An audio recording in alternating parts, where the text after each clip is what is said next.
बेंगलुरु में जॉब करने वाले अतुल प्रभास की एक वीडियो ने पूरी सोशल मीडिया को हिला के रख दिया है।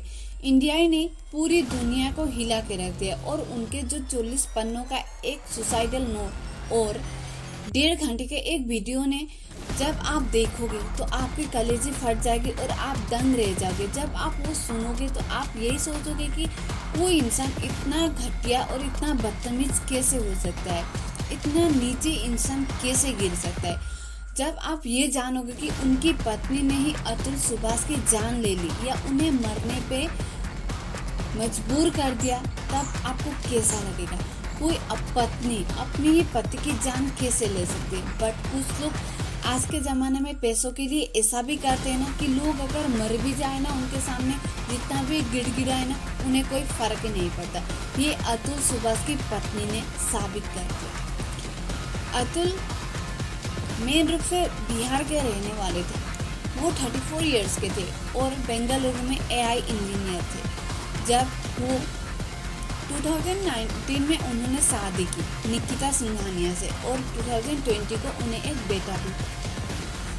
अतुल ने खुद अपने नोटों पे ये लिखा है कि उनकी वाइफ हर पूजा या पार्टी के लिए 6 साड़ियाँ और एक गोल्ड नेकलेस की डिमांड करती थी, चाहे कुछ भी हो जाए, हमेशा करती थी।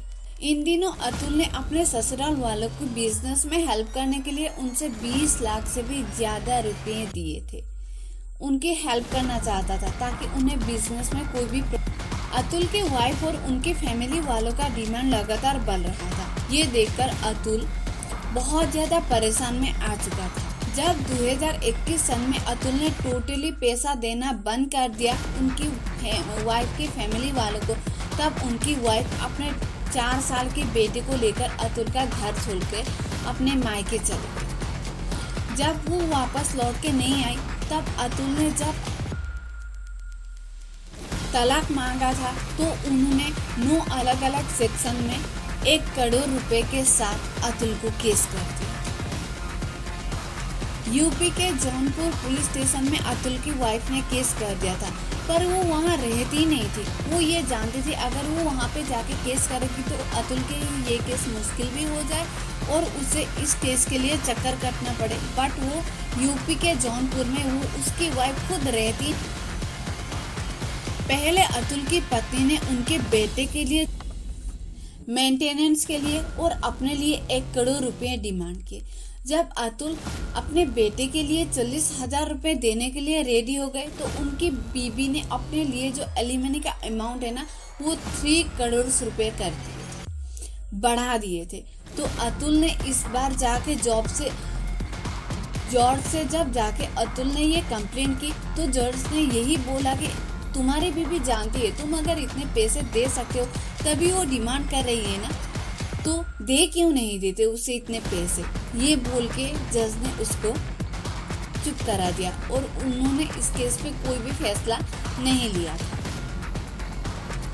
जब आखिरी बार सुनवाई के लिए अतुल सुभाष जौनपुर गए तो जज ने भी उनसे 5 लाख रुपए की डिमांड की थी। जब अतुल ने जज को 5 लाख रुपए नहीं दिए ना तो उन्होंने उनकी सुनवाई ही बंद कर दी थी। अतुल की सुनवाई नहीं की थी, टोटली उन्होंने बंद कर दी। जब अतुल अपनी आखिरी सुनवाई के लिए वहाँ पुलिस स्टेशन पे गए थे तब उनकी सास ने अतुल से ये बोला कि जब आदमी एक डोमेस्टिक वायलेंस का शिकार होता है या वो अब्यूज होता है तो मैंने सुना था कि बहुत सारे मर्द मर जाते, बट तुम अभी तक नहीं मरे, तुम मर क्यों नहीं जाते। हमने सोचा था कि तुम मर चुके हो, तुमने सुसाइड कर लिया था। तो इस पे अतुल का ये कहना था अगर मैं मर गया तो तुम्हारी पार्टी कैसे चलेगी। तो उसकी सास ने ये बताया था कि जब तुम मर जाओगे ना तब भी हमारी पार्टी चलती रहेगी, ये कभी रुकने वाली नहीं है। जब तुम मर जाओगे तो तुम्हारी सारी प्रॉपर्टी तुम्हारी बीवी के नाम हो जाएगी और तुम्हारे माँ बाप जब मर जाएंगे तो उनकी भी सारी प्रॉपर्टी तुम्हारे बीवी के नाम हो जाएगी। तो हमारे तो आराम ही आराम है, तुम मर क्यों नहीं जाते। उनकी सास ने उनको ऐसे बोल दिया था। ये खुद अतुल ने अपने 40 पन्नों के सुसाइडल नोट में खुद लिखा था। अतुल ने जज पे और एक इल्जाम ये भी लगाया था कि उन्होंने भी अतुल से 5 लाख रुपए की डिमांड की थी। जब अतुल ने ये पैसे नहीं दिए थे तो उन्होंने उनकी सुनवाई कम्प्लीटली रोक दी थी या उनकी सुनवाई कभी की ही नहीं। जब इतना सारा टॉर्चर सह्य करने के बाद अतुल को कुछ समझ में नहीं आया और उन्होंने 9 दिसंबर के रात अपनी ही जान दे दी। इस दुनिया को अलविदा कह के वो चले गए। और जाते जाते अतुल ने ये भी लिखा था अपने सुसाइडल नोटों में, अतुल इस सिस्टम से बहुत ज़्यादा परेशान थे। जब उनको इंसाफ नहीं मिला तो उन्होंने आखिरी बार एक चीज़ और लिख के गए थे कि जब मैं मर जाऊंगा ना तो मेरी अस्तित्व को तब तक ना बहाना जब तक मुझे इंसाफ ना मिल जाए। अगर मुझे कभी इंसाफ ना भी मिला ना तो मेरी अस्थियों को कोर्ट के गटर में जाके बहा देना, ये भी लिखा था। अब आप ही समझ सकते हो, अगर कोई भी नारी पे इतना बड़ा केस हो जाता है तो हर कोई इंसान उससे लड़ने के लिए रेडी हो जाता है। बट कोई अगर पुरुष पे इतना ज़्यादा केस लग जाए और वो खुद इंसाफ चाहता तो उसके लिए लड़ने के लिए कोई रेडी क्यों नहीं हो जाता। हमारा सिस्टम इतना लो कैसे हो सकता है, इतना लूज कैसे हो सकता है कि ना जाने इतने केसों के लिए कितने सारे मर्द अपनी लाइफ गवा देते हैं, गलत लोगों के साथ शादी करके अपनी लाइफ कैसे खराब कर देते हैं।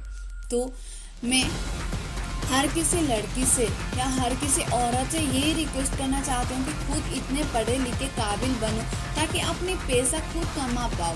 यार किसी भी इंसाफ या किसी भी अच्छे इंसान की लाइफ कभी भी बर्बाद ना करो। कोई इंसान अगर इतना इनोसेंट है तो प्लीज़ उसकी लाइफ ऐसे खराब ना किया करो। तुम अगर पढ़ लिख के अपने खुद कमाने के काबिल बन जाओगे ना तो अगर तुम्हारा चाहे बाद में शादी करने के बाद शादी चल भी जाए या ना भी चले तब भी अगर अपने पैरों में खड़ी हो जाओगी ना तो तुम्हें किसी से एलिमनी मांगने की जरूरत नहीं पड़ेगी। तुम खुद अपने पैसों से चल सकती हो और खुद अपना काम भी कर सकती हो। प्लीज़ ऐसे कभी भी किसी भी इंसान की लाइफ बर्बाद मत कर देना। आप खुद सोचो, अतुल का 1.5 घंटे का वीडियो और 40 पन्नों का नोट लिखते वक्त उनको कितना दर्द महसूस हुआ होगा। जिन्होंने उस अपने लिए खुद की लाइफ अच्छे से बेहतरीन से बिताने के लिए किसी लड़की से शादी की थी, उसी लड़की ने अपनी ही पत्नी ने उनकी जान ले ली, उनके परिवार वालों ने मिलके उनकी ही जान ले ली। सोचो वो कितने मेंटली इमोशनली कितना उन्होंने दर्द सहा होगा। तो हर एक महिलाओं से यही रिक्वेस्ट है, खुद पढ़ लिख के काबिल हो जाए।